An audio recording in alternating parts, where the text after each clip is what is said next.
There we go, live with the man, Teddy Stringer. Yes, brother, how are we? We're good, mate. Second appearance for yourself as well. How's it feel? I know, yeah. That's privilege, mate. What can I say, you know? Second time round feels even more special than the first time. Oh, mate, you're too kind. I think I can be a bit braver as well because you're not in striking distance of me now. So I can be there's brave. Positives to that, you know. I don't know what deep lying questions you've been waiting to ask, but now's your time. Got a few, mate. I've got a few. We talked about last time, didn't we? Like going live, and now whenever you've gone live in the past, like you just bailed or whatever. Has your going live ability improved? Do you think? Are we going to get away with it? It has a little bit, yeah. I'm getting better at the live stuff. I've been doing some TikTok lives and stuff like that. So, yeah. But the questions that I always get on TikTok live are way, way crazier than what I expect you're going to ask me. So I'm ready to deal with it. Oh, mate, I don't know how that makes me feel. Like, what sort of shit do you get asked on TikTok then? Like lots of hypothetical fight matchups.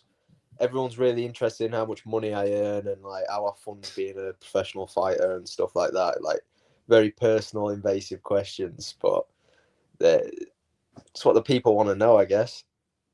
Yeah, and without actually talking figures though, that is actually interesting. So like as you're coming up, it must be quite hard to sort of fund that professional journey, or that quest to a professional journey. Like, so what sort? Because I know you've posted recently about sponsorships and things like that. What sort of stuff do you have to do to try and like fund that? Because it can't be a cheap thing to do. Yeah, it's like it's a weird situation being outside of the UFC because that's where everyone wants to get to. That's where the big pay is.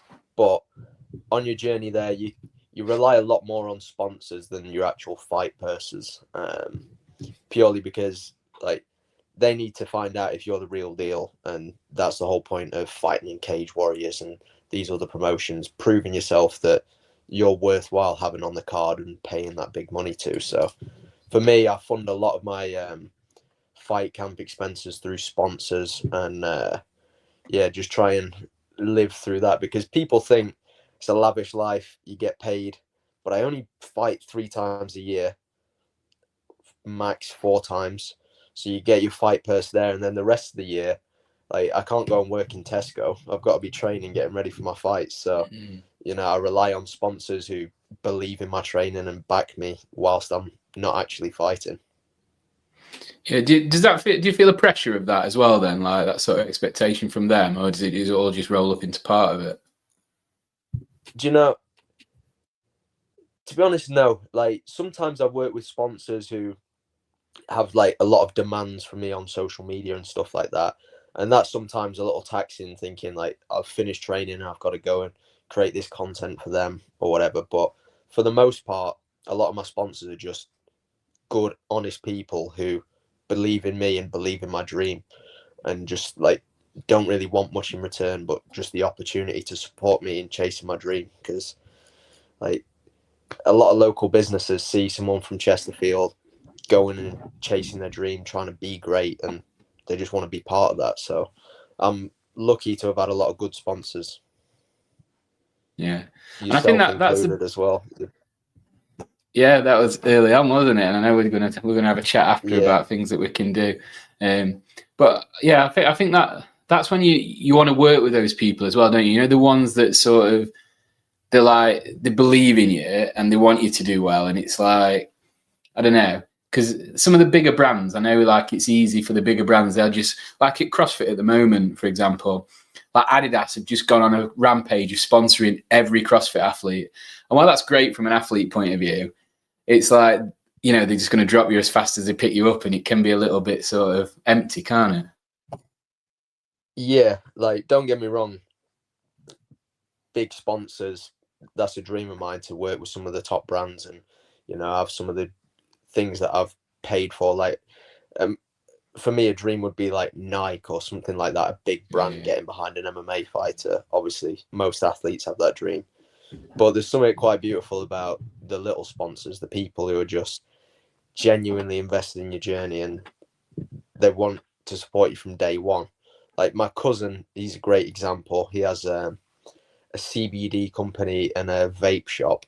And for my first ever amateur fight, which was 29 fights ago, he sponsored me. And all the way through to today, he still sponsors me and looks after me. And like, as much as that's family, that's like a loyalty thing as well. The people who get behind me from day one, I'm taking them to the top. Yeah, I love that, mate. I love it. And you know, in the UFC, do the sort of bigger brands, do they get stuck in as much? Because I don't know if I just don't see it because I'm not as close to it. Or I just wondered, like, you know, your Nikes and things like that, because it's a brutal sport and the world's pretty woke at the moment. Is it like, are they scared to sponsor that kind of sport? I mean, Paddy Pimblett's a great example. He's recently got a deal with Under Armour, which is huge for MMA. Like a big brand like that getting behind a UK fighter, I think that's massive. But a lot of the time, the sponsorships that come directly through the UFC at the top level, it's the sponsors that want to work with the UFC, and the cut that the athletes get from that, I don't know. I don't know how big of a portion that is, but it's one of those, like, right now I get to wear a fight kit and I can have all my sponsors on, advertise whoever supports me. Once you get to the UFC, you have to wear their official clothing and you can't represent all of your sponsors as you fight. Yeah, I see some of them seem to have like transferable tattoos on the chest when they fight, don't they? Some of them. Is that the way they get around it? That tends to be like the mad Eastern European organizations where they're just like treat them like a NASCAR, stick anything on them. I'm not going to go for that one personally, but you might look good, mate. We could get you a big Defiant tattoo across your chest. I think we could fund that. Let's meet in the middle at a t-shirt. Okay, we can do that. It's probably easier all around, isn't it? So, I know, you know, when we last spoke, mate, we touched on briefly on your aversion to losing, which all fucking champs have. And since we last spoke, that glistening record has been tarnished, mate. And what was it like for you? That, like, what was the journey like after that? Like, me, I've got a few follow-up questions as well, but like, when you like were in the ring and you had to tap, what was that feeling just before you tapped and then in the process of? I mean, if I could sum it up in one word, it would be shit. Like, I don't recommend it to anyone. Yeah, it's tough. Like, when you pour that much effort into a fight camp, and every time I step in that cage, I go in to perform at my best, and that's what I'm prepared to do. And when you go through a loss, afterwards, there's a lot of thinking about, why did I lose? What went wrong? And you try and isolate a particular moment. But in reality, it's fighting. Two people step in the cage. One person wins, one person loses. And it's the harsh reality of the sport, you know. We can't shake hands and say, oh, yeah, we both had a good effort. Someone's got to win. Someone's got to lose. And, yeah, going through that loss it's been tough, and especially for the weeks afterwards, like, it was weighing on my mind a lot, and it's been the lowest my mental health's been in a long time after that loss, because there's a lot of shit you got to deal with. But now I'm sitting here getting ready to go and fight again in a week's time. It's motivated me, and it's truly like given me the opportunity to address problems that I needed to address. And sometimes you ignore things when you're winning. And you know when I watched that, like, sort of, I watched it back. I watched it a little bit earlier as well. You seem to be like, I don't know much about it, as you know, but like, it seemed to have the choke in, and you seem to be like fighting it for a while. Was it like, did you feel like you were, I don't know, it seemed like you didn't give up until the very end, whereas some people would have been like, oh, he's got me, that's it. But you seem to be like trying to turn it and stuff like that. What point did you know you were like, fuck, that's it? Well, like, it was a split-second thing in terms of, like, I wrestled up and I tried to get back on the offensive myself, and I was quite lazy with my head position, and it just gave him the opportunity to wrap up this. It's called a ninja choke.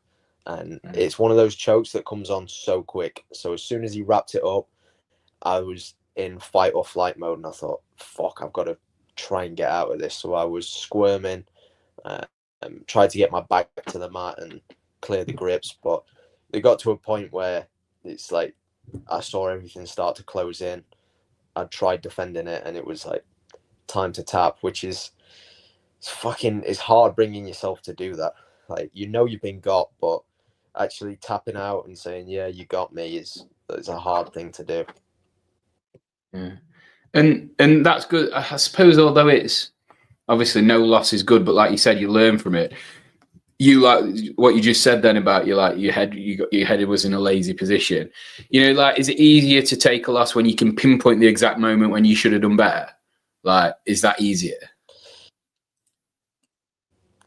None of them are easy. Like, well, it's probably almost worse for me knowing that it was a mistake that I made. Like, the only reason I lost that fight is my own doing. I stepped into that cage and it's on me to win. And I made a mistake and I gave my opponent an opportunity to take my neck. And as much as this sport is about winning, it's also about not losing and not putting yourself in those positions where you can get caught out with something. So, yeah, I fully take it on me. I was lazy with my head. He took my neck, he choked me out, and fair play to my opponent. That's exactly what you got to do when you're in there. You got to take advantage of your opponent's mistakes, and as soon as I made a mistake, he took advantage of it. So that's the game. Yeah, and the reason I asked it was just because, like, you know, if you weren't able to pinpoint it, you'd be like, shit, what am I doing wrong? But I guess, you know, knowing you made a mistake, although it doesn't, you know, make you feel better about the fact you made a mistake, it's obviously a tangible thing that you can say, right, just don't do that again. You know what I mean? Yeah. And 100% it's been something that when I've got back to the gym training, I was instantly trying to put myself in that position and replay it in a training situation to figure out, okay, what could I have done better and how do I prevent this from happening again? And touch wood, it won't be happening again because I've addressed that problem. And yeah, next time I'll be prepared to deal with it in the correct way. But it is fighting, and it's not like that you can prepare for something and know exactly what's going to happen. There's so many different moving parts within a fight that sometimes it all happens so quick, and you got to figure it out on the fly. Yeah. I don't know if this is someone you know, mate. Archie Statham. Ninja chokes aren't real. You should have just stood up. You're getting some shade. Yeah, he needs to go to bed. Shut your mouth, Archie Statham. That's all I'll say there. So, you know, go on, mate. Go on. No, you go on, mate. No, mate, I like where that will go. You have a chomp, mate. It's your platform. It's an age-old saying in grappling and MMA. A lot of the fans will be watching from the sidelines and they'll say, just stand up and get up when there's a grappling situation going down. And the nuances of it all is crazy. Like, I wish you could just stand up and get out of it. If it was that easy, man, I'd be the best in the world already. Mate, well, it's like that, isn't it? When we're watching footy or something and someone misses, you're like, oh, he's fucking shit. Or when I'm watching CrossFit and someone drops barbell, you're like, why didn't he go unbroken? We can all do it from his chairs, can't we? Yeah, I'm guilty of it myself, so what can I say? Do you know, it was actually interesting after my first loss as a professional, experiencing like both sides of everyone on social media. When you win is happy to come and say, oh, well done, knew you were going to do it, mate. But it's funny for me to see on the other side as well, all the low life losers who are happy to see you lose. And I got some funny ones, and they made me chuckle because you never catch a hater doing better than you. Some fella told me it was like, that was disgusting, go get a job in Sainsbury's, mate. And I'm like, who are you? You never step foot in the cage, yet you're willing to say stuff like that. It just amuses me. So bring on all the hate I can get. I find it funny. Yeah, it's good that you can with that, because it is like, yeah, I love that expression what you just Yeah. made. Like, you know, no haters are doing better than you, are they? Like, No, like yeah. no one says shit like that to my face, and there's a reason why, because they know they know they can't back up the words that they're saying. Mate, that's the only reason I'm lingering on this loss discussion so long is because we're not sat next to each other like the last show. But you I don't blame know, you. other than like that, obviously, then what was the situation with Cage Warriors? Because I know now we've got a new deal, but did that previous deal expired at a similar time to when the loss was? Was that like quite a lot all close together? Because then you were back in the UK, like, you know, that's a bit of a culture shock coming from San Diego back to this shithole. Like, all those things together, man, Yeah. that must have been pretty fucking grim to deal with. Yeah, I can't lie. The past couple months has been busy in my life. Lots of moving parts and changing things. So, like, I was lucky enough to be out in San Diego training with the MMA Fight Academy as like a MMA scholarship, and that came to an end after 2.5, nearly 3 years. I was out there training in California and living the best life in San Diego, sun shining. I mean, I had my housing paid for. I had a state of the art gym with great teammates, excellent coaches. Like, that was an unreal opportunity for me, but I wasn't an idiot. I knew that was going to come to an end eventually. So I was always prepared for this next stage of my career after that scholarship would come to an end. So I moved back to the UK.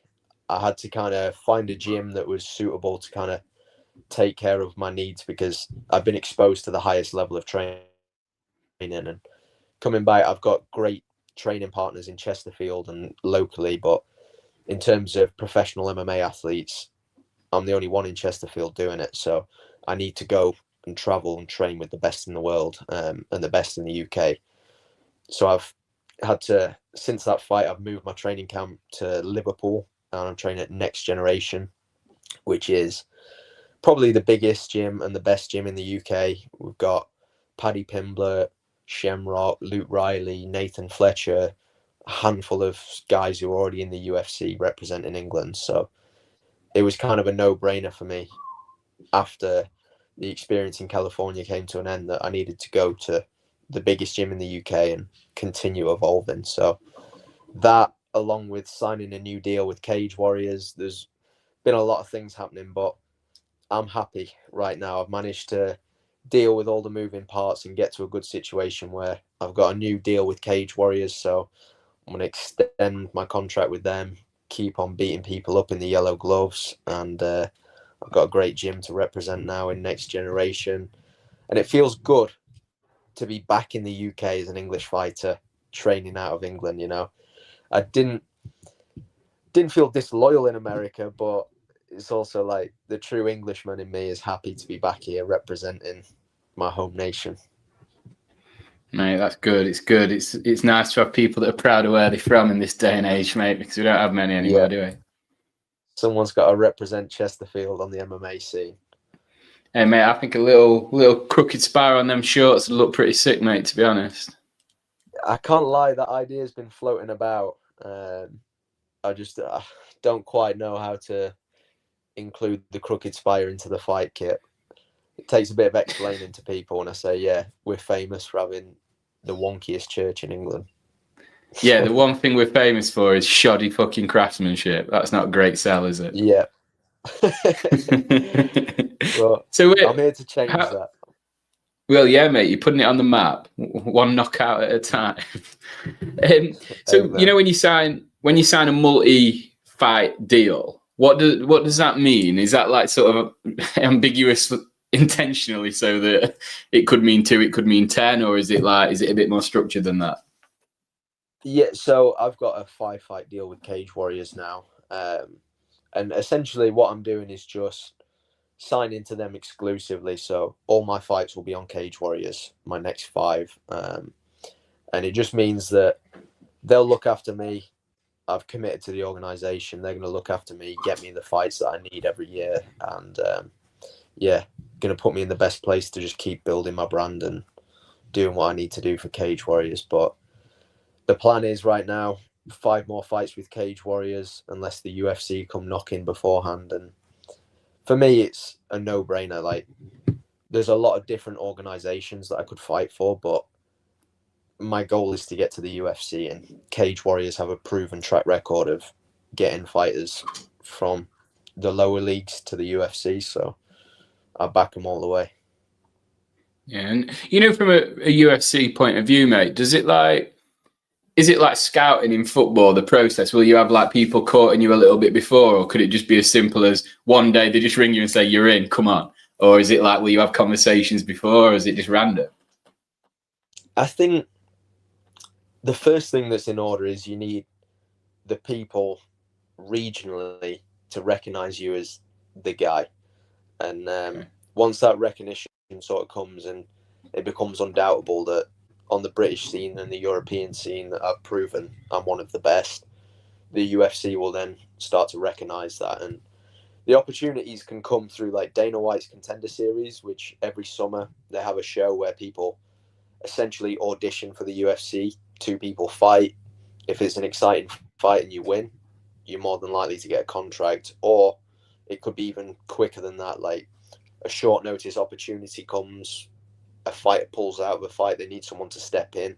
The UFC might give you the call, and that's your time to go. So for me right now, I need to just get a little bit more experience and make sure that everyone knows that I'm the boy.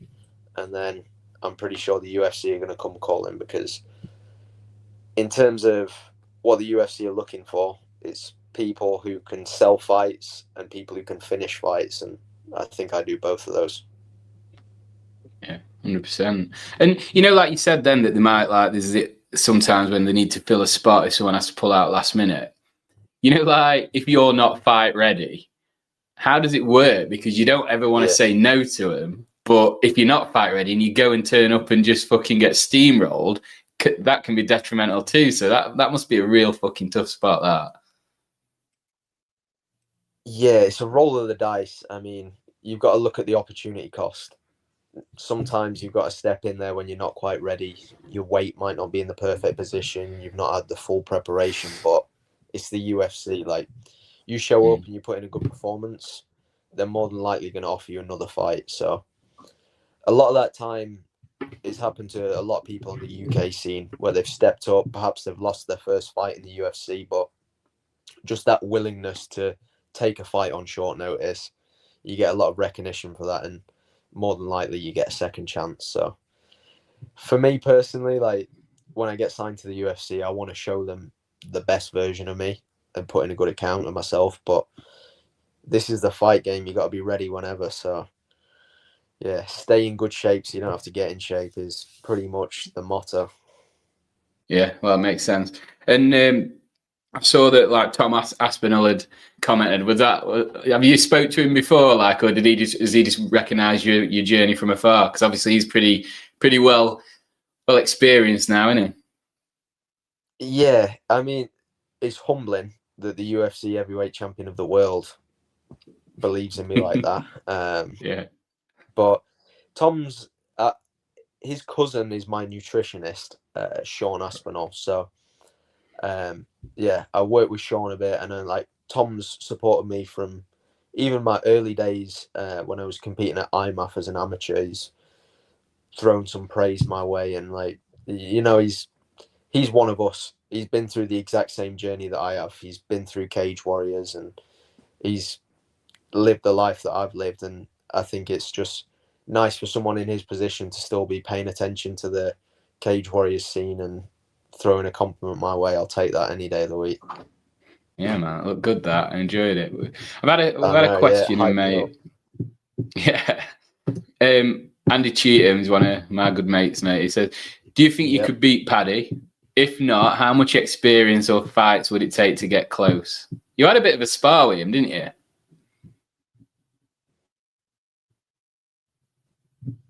Oh, have you froze, mate? A crucial question. Surely you're not shying away from that one. I think he might have gone. Maybe Paddy's just phoned him and told him not to answer it.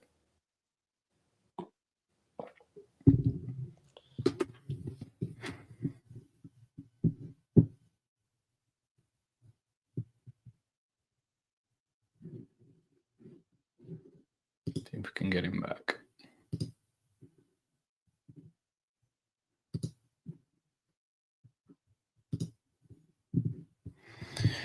Just me, with people that are interested in UFC and MMA. What could possibly go wrong? Yeah, you've done him, mate. You ran away from the question. I'd love to fill the air with facts and knowledge on this subject, but I'm pretty shit with it, to be honest. Let's see if he's back.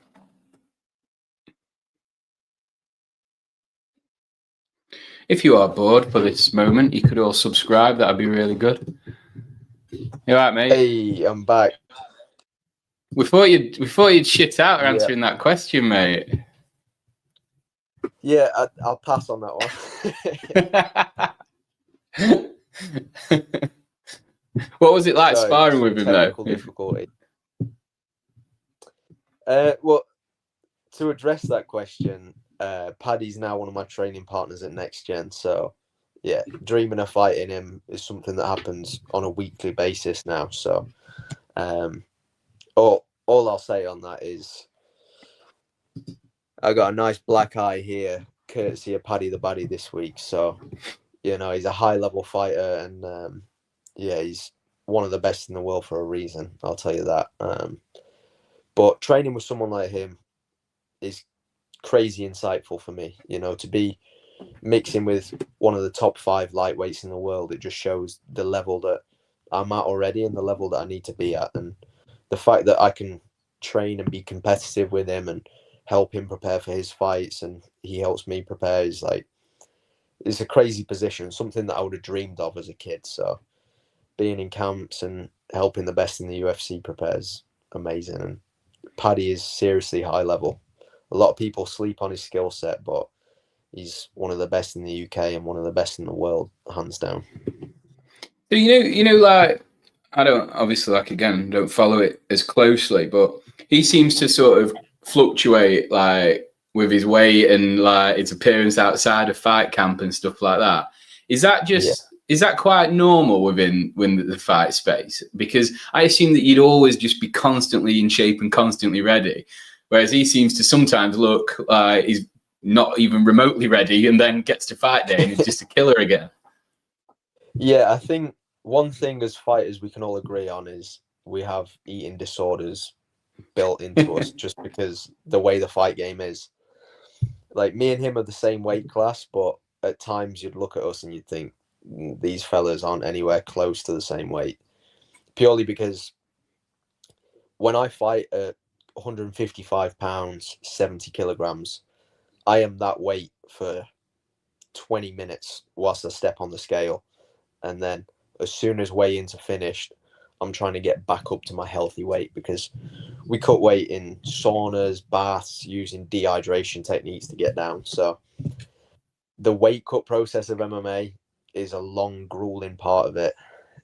Whenever I fight, I'm on a diet for 8 to 12 weeks beforehand. So as soon as that fight's finished, you're guaranteed to see me eating burgers, ice cream, all the stuff I've been craving. So yeah, that's the explanation why we all look like fat bastards after we fight. But you know, like that whole weight cutting thing, it is crazy, and it can't be that good. Obviously, you said there you work with Sean as a nutritionist. Yeah. Do you have like a sort of plan, like maybe 12, 13, 14 weeks out, to get you down to that in a safe and natural, well, not natural, but you know what I mean, in a more safe way than the saunas and the dehydration bits and bobs that you talked about? They surely are a last resort, aren't they? Well, unfortunately not. So like, we do a lot of dieting down to get to a safe weight where we can use the sauna and dehydration to then touch my fight weight for a short amount of time. So most of the time, if you're fighting at 70 kilograms, you're trying to get around 80 kilograms or below at the start of fight week, or about 1 to 2 weeks out. And then you're going to try and lose about anywhere from like 5 to 10 kilos all within the week of your fight. So then we'll use dehydration for that. But take me, like, when I'm out of shape and I'm eating whatever I want, I'll be walking around at like 85 kilograms. But when I fight at 70 kilograms. So to get down to that small weight, I've got to diet for 8 weeks, and then I've got to use dehydration to get the last bit of weight on to be exactly 70 kilograms. Because by the time we step in the cage, I do not weigh 70 kilograms. So, right, this is probably good for me to be outside of this to ask this question, then, because to me, the obvious thing to do is, if everybody's doing that, why don't you all just go up a weight class and perform at your optimum? Because there's no way cutting if say you're cutting 10 kilograms in a week leading up to a fight, you are not at your optimum for fighting. Your body's going to be drained from that, but obviously your opponent is, so it's all the same. But in reality, hasn't it got to a point where everyone might as well just all agree to go up a level and have done with it? Yeah, I mean, weight cutting is essentially sanctioned cheating. We all agree that there's a okay amount that we can cheat and cut weight to make that. And if we were to try and say, like, everyone go up a weight class, people would still do the same thing. Or other organizations are putting hydration testing and stuff like that, and people cheat it.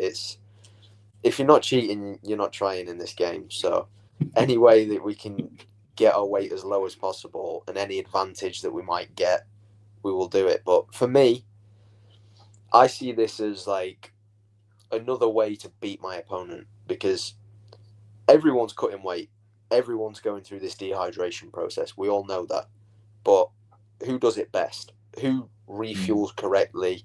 Who cuts down in the most strategic way possible? And with Sean's help, I do that the best way possible as a professional. So I know that even though I'm doing this stupid shit to my body and cutting loads of weight, I know that I'm performing optimally. And if my opponent does that and he doesn't treat it like a professional and take it seriously, he might go in there dehydrated, not feeling the best, not properly carved up to go and perform at his best. So it's stupid, but it's just a way to try and get an advantage over your opponent. Yeah, and to be fair, mate, I do it the other way. I sort of cut in the week, and then when it gets to my fight day, which is Saturday on Saturday with takeaway, I'm bulking them, mate. So, we all do it in one way or another, don't we? Exactly, each to their own, but I'd much rather be you on a Saturday night eating takeaways than weighing out all my food. But mate, unfortunately, so what does training look like now, then, mate? What what's say like a daily routine for your training? So Monday to Friday, in Liverpool, training at Next Generation. So we have a professional class in the mornings, which is 10 a.m. till 12, which we do grappling, striking. We cover any drills that we need to do, and that's Monday through Friday. And we spar 2 days a week. And then in the evenings, I'll work one-to-one with a coach, doing pads or doing my strength and conditioning, or maybe doing jiu-jitsu, any areas that I need to improve my skills on. So we're looking at like 4 or 5 hours a day training on average, just trying to cover all assets, because MMA is so many different things that you need to do. You need to be able to strike, grapple, you need to be strong, you need to be fit. So you need to just vary your training and kind of find that balance where you've got every asset covered. And are you getting a few, when you do strength and conditioning, is this sort of a CrossFit element to that? Because I know you've always come down project with us when you've been home and stuff like that. Is that predominantly this sort of training that you do when you're doing that sort of bits? Yeah, it's a lot of the similar movements that you'll do in CrossFit. Like, if I could just do 2 CrossFit sessions a week and that'd be my strength and conditioning, that would be good, because CrossFit's fun, it's high pace, and it's kind of a similar workout to MMA. But in terms to get the best benefits from your strength and conditioning, you have to do a lot of compound lifts with rest between, and then like plyometric exercises paired with it to kind of tailor your body to perform best. So for a strength and conditioning session in MMA purposes, you're looking at a couple compound lifts, explosive plyometrics with it, some accessory work to kind of work on any weaknesses that you might individually have. And then there's a lot of assault bike conditioning and sprints like that to get your heart rate up and take care of your fitness. So similar to CrossFit, but just a little bit more rest, really. Yeah. Well, I remember last time I shared an echo bike with you, I was, I couldn't believe, like, you know, because the last time I'd seen you and trained with you, I don't know, the power seemed to have almost like tripled by the time I trained with you again. So looking forward to the next time, mate. The next time you're back down, you have to let me know. Yeah. We'll jump on a WOD again. That's your specialty. I'm not going to try and compete with you on all of that stuff, but I'll take a little win there. Effort. So, you know, in terms of training, like, what is the session then at Ramor that when you see, you know, that's coming up, you're like, oh, fuck me, I've got to do that today. What is your, like, the most hated thing when you're training? In terms of like the martial arts aspect, that's what I love to do. So I enjoy a lot of that much more than the other training. For me, like, it would be the conditioning sessions or the strength training sessions, because sometimes when you've been beaten up and then in the morning and then in the afternoon you have to go and lift some heavy weights, it's pretty draining. But I would say, like, right now in fight camp, it's the conditioning sessions that get me. At the end of the week, I'll do like aerodyne sprints and stuff like that, and ask anyone, like, nobody enjoys that stuff. It's the necessary evil to get fit. So that's probably the session that I've got the least spring in my step walking through the door. But I always find with those sessions, they only hurt for a little bit after. You know, if you've been and got filled in for a couple of rounds sparring, that can leave a mark the next day. You know, like, you feel like you're going to die immediately after an assault bite session, but then you get home, you're all right, aren't you? Yeah.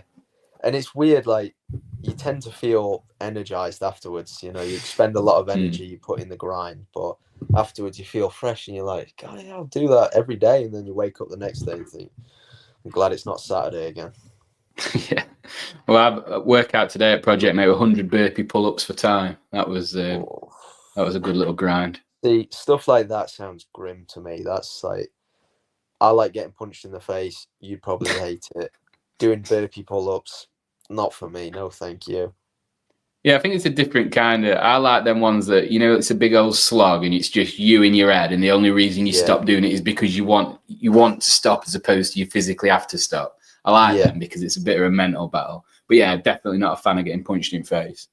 Although it's something I don't think I've ever, maybe once. It's a miracle anyway that I can't remember, because, you know, like, with my mouth, I should have been clocked a few times, to be honest. Must have been a hard punch if you can't remember it.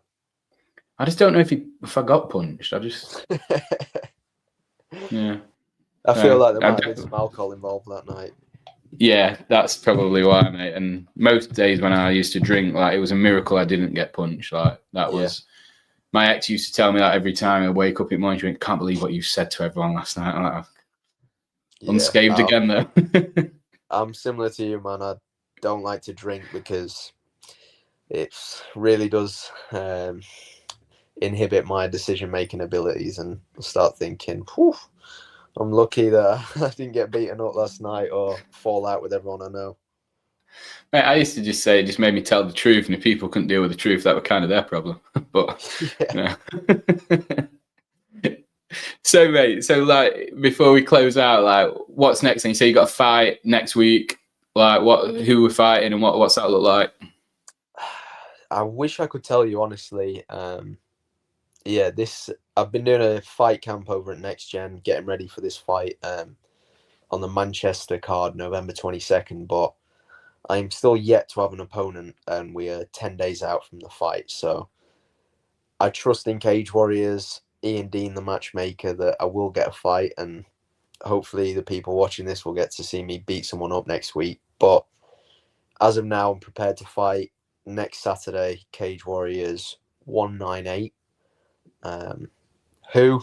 I don't know at this point. It's one of those things. Sometimes in fights, you find out your opponent 12 weeks before, and sometimes it's a week before. So it's been quite nice this fight camp to just focus on myself and making the improvements that I need to make, and hopefully next week there'll be someone standing across the cage that I can beat up.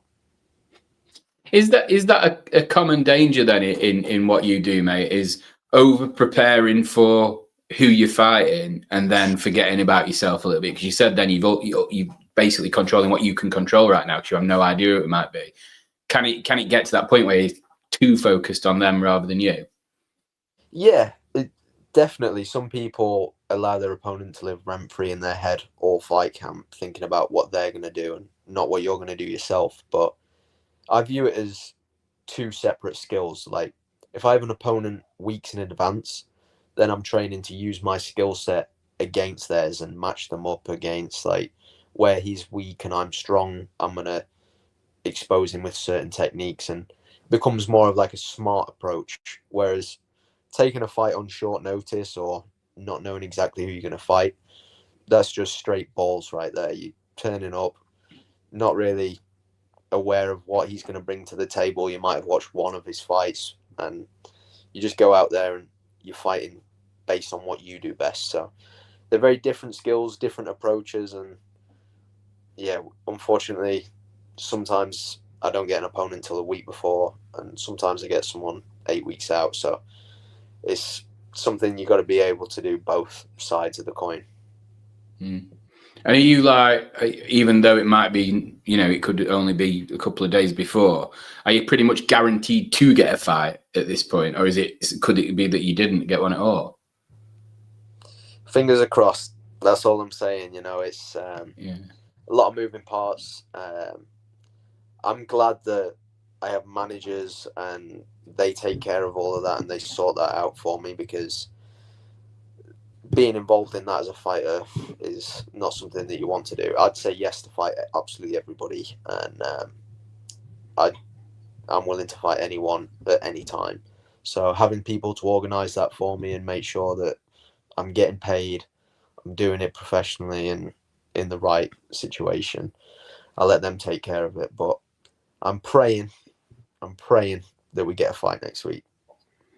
You know what, mate? If you don't, I don't want to be the next opponent, because you'll have been simmering for a good few months and they'll be banging trouble. So, yeah. We'll be I mean, I think we spoke about this before last time. I had a period of time, it must have been the end of 2024 last year, where I had 3 fights back to back that pulled out and I didn't end up fighting. So I've been in this situation before, and unfortunately it's part of the game. But staying in the gym, training hard, that's all I can control. So yeah, whoever gets it next is getting an ass whooping. And for anyone that's like watching and stuff, mate, how do they, if they wanted to watch that next fight, where do they need to go, and how do we see it? So all my fights on Cage Warriors are streamed live on UFC Fight Pass. So you can get a month's free trial, or you can subscribe for £6 or something like that. So that's where you can watch all the fights. Keep up to date on Instagram at Teddy Stringer.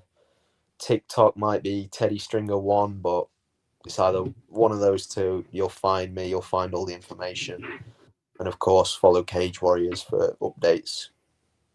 Amazing. I'm going to jump on TikTok as well, mate. I'm going to start asking you some weird questions like them other guys. Bring it on. Bring it on. You can ask me what you really want to ask. I want that sort code and that account number, mate. That's what I'm coming for.